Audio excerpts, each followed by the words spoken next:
আমরা খেজুর নেওয়া হয়েছে তো সবারই না? জি মাশাআল্লাহ কমপ্লিট মাশাআল্লাহ এফএল কমপ্লিট নাই হবে বাবা ইনশাআল্লাহ। আমরা এখন যাইতেছি ঐতিহাসিক জায়গায়,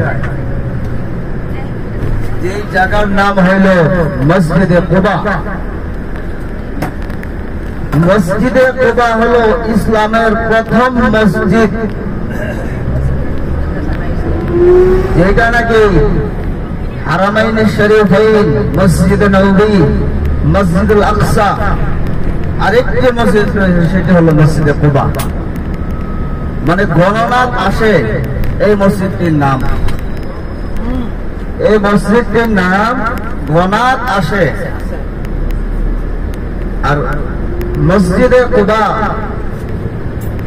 এটা এমন একটি মসজিদ যেখানে নাকি আল্লাহ নবী সাল্লাল্লাহু আলাইহি ওয়াসাল্লাম বলছেন, এই মসজিদে আসিয়া কেউ যদি ঘরে থেকে ওযু করিয়া মসজিদে কুবায় আসিয়া 2 রাকাত নফল নামাজ পড়ে, তাকে একটি মকবুল উমরা হজের সওয়াব দান করেন।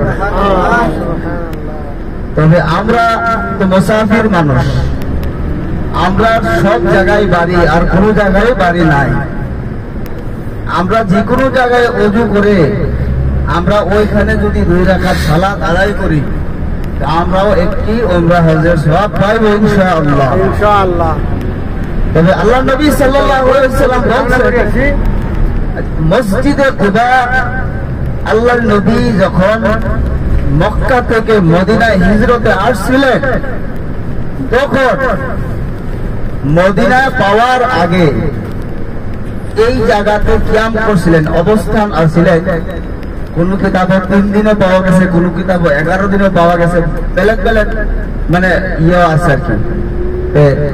এখানে আসছিলেন। এই জায়গাটি মসজিদে কুবাটি একজন মেয়ে লোকের ঘর ছিল। এই ঘরে আসিয়া আল্লাহ নবী কিয়াম করছিলেন। এই জায়গাটায় খেজুর শুকানো হইতো, খেজুর গাছ থেকে নামিয়ে এখানে শুকানো হইতো এই এরিয়াটাতে। এইখানে আসি আল্লাহ নবী রইলেন। আর এই জায়গার মানুষ, কুবা পল্লীর মানুষ, মানে কুবার গাঁয়ের এলাকার মানুষ খুব পাক ছিলেন, সাফ শরীর ছিলেন, সাফাই শৌখিন আল্লাহ তাআলা পছন্দ করেন। তো কুবা বস্তির মানুষ খুব মানে সাফ শৌখিন ছিলেন। তবে এই এলাকার মানুষ খুব নম্র ছিলেন, খুব শৌখিন ছিলেন। এই এলাকায় একজন মানুষ ছিল, আমি বলছিলাম না রিয়াদুল জান্নাতের 4টা খোঁটা আছে, 4টা স্তম্ভ আছে। আমার 2টার নাম মনে নাই, একটা বলছিলাম উস্তুনায়ে হান্নানা, আরেকটি বলছিলাম কি উস্তুনায়ে লুবাবা।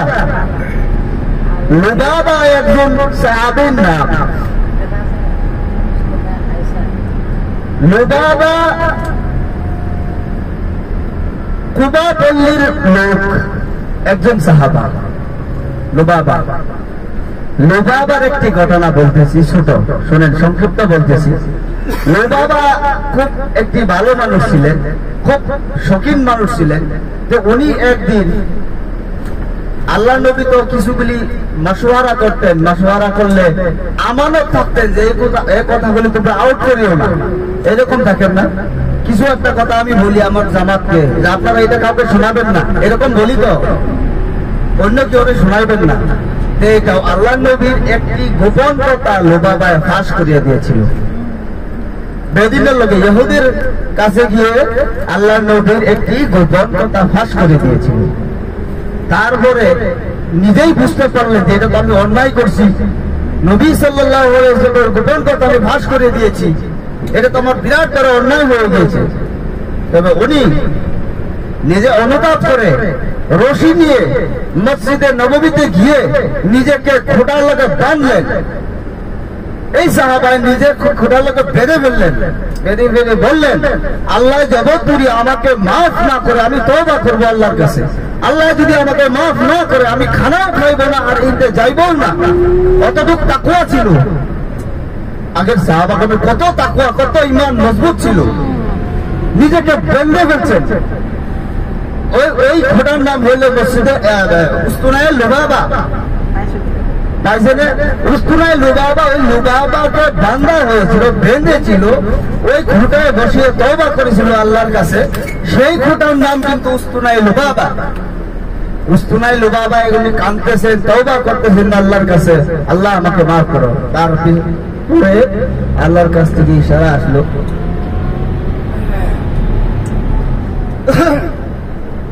আল্লাহর কাছ থেকে ইশারা এসেছে, ওনাকে আল্লাহ মাফ করছেন। তারপরে উনি খুঁজছেন রশি, তারপরে ওই জায়গাতে রশি খোলা হয়েছে। তারপরে উনি খানা খেয়েছেন।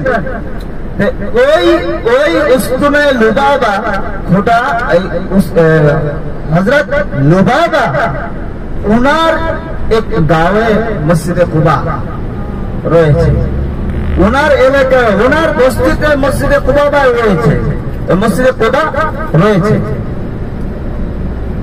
ওটাকে বলা হয় কুবা পল্লী। কুবা পল্লীতে উস্তুনায়ে লুবাবা, লুবাবার বাড়িও রয়েছে। আর এই মেয়ে মানুষের নামটা ছিল আমার মনে নাই। তো উনার ঘরে অবস্থান করছিলেন আল্লাহ নবী সাল্লাল্লাহু আলাইহি ওয়াসাল্লাম।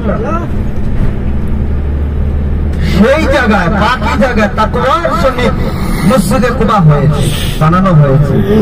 আল্লাহ নবী সাল্লাল্লাহু আলাইহি ওয়াসাল্লাম বলছেন, মসজিদে কুবা, মসজিদে কুবাতে আসিয়া যে বান্দা, যে উম্মতে আল্লাহর কাছে তওবা করিয়া দোয়া করবে, 2 রাকাত সালাত আদায় করবে, আল্লাহ সম্পূর্ণই মকবুল কবুল করবে।